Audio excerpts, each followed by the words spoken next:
A very good evening. You're watching News 9 with me, Akshita. And first up, a massive fire rocked the state of Andhra Pradesh this morning. Several innocent people lost their lives when a blast occurred at a gas pipeline of GAIL, triggering a ravaging fire. Massive fire at GAIL in Andhra Pradesh kills 15. Fire caused due to blast in the gas pipeline. These leaping flames of fire went as high as 200 meters this morning and took the whole country by shock. The tragic incident took place at around 6 in the morning. It was one of the deadliest in the history of Indian energy sector. The ravaging fire also engulfed nearby buildings and houses.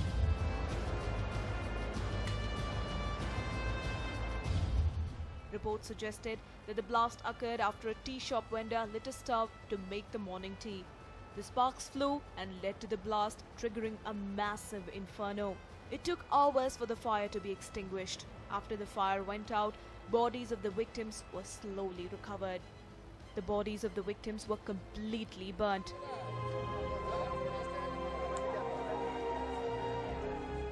The bodies included those of 5 women and 3 young girls. Body of a baby also recovered.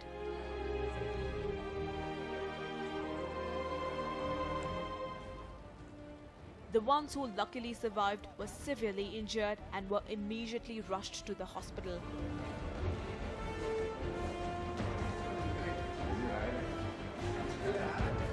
The fire not only claimed several lives but also destroyed properties worth lakhs of rupees.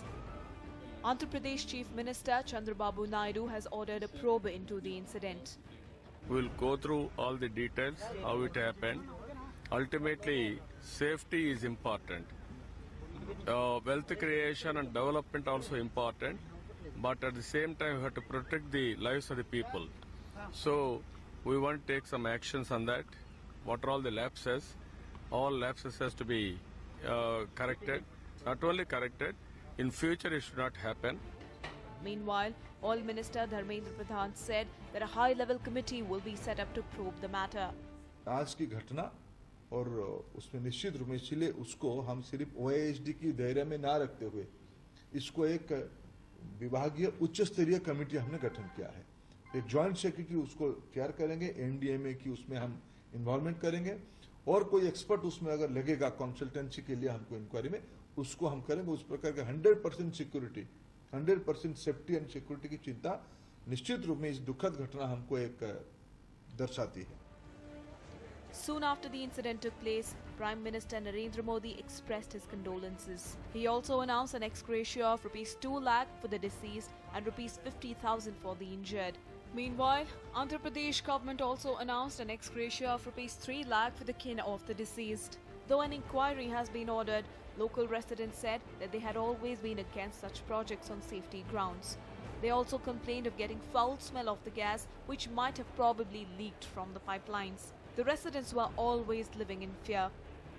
Many used to say that one day some horrible accident would take place here, and that is exactly what happened this morning. Venkatapati Raju, News 9, East Godavari. Well, many alleged corrupt government employees ran out of luck today as Lokayukta sleuths swooped down on their offices and residences. Here's what happened. It was yet another day of raiding spree for the Ombudsman today as the Lokayukta conducted raids in 20 different locations spread across 7 districts of the state. The raids have netted disproportionate assets to excess of 7 crore rupees. Bengaluru. Karnataka Soaps and Detergent MD Keshav Murthy's residence in Sanjay Nagar was raided by Lokayukta sleuths. The raid was carried after they received information regarding illegally acquired property and wealth.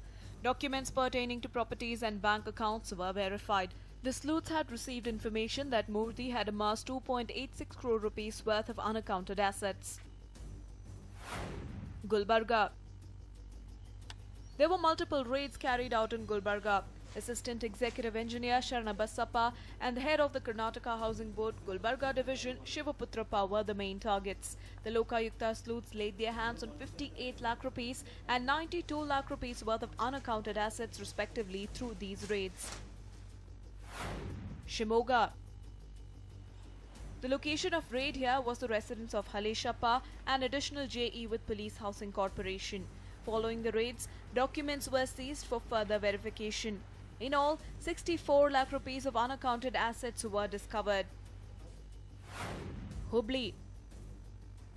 A manager with the Hubli Dharwad Development Authority, Parmeshwarappa, was alleged to have stacked foreign currency notes. The sleuths also raided his daughter's residence in Hubli Shirur Park area. Here, the Loka sleuths are said to have identified 72 lakh rupees worth of ill-gotten wealth. Belagavi. In the border town of Belagavi, Lokayukta raids targeted Irshad Ahmed, the EE of Belagavi Municipal Corporation. His home and offices were raided and 1.38 crore rupees worth of disproportionate assets were identified. Yadgir. The Lokayukta police raided the home and office of Subhash Chandra, the JE of the Shahpur town municipality. The raid led to the discovery of 74 lakh rupees worth of ill-gotten wealth. We have seen many such raids in the past, but will these corrupt officials be brought to book? With Basvaraj from Shimoga, Narsimhamurthy Pyati from Hubli, Srikant from Belagavi, Sanjay from Gulbarga, Manjunath CR in Bengaluru for News 9.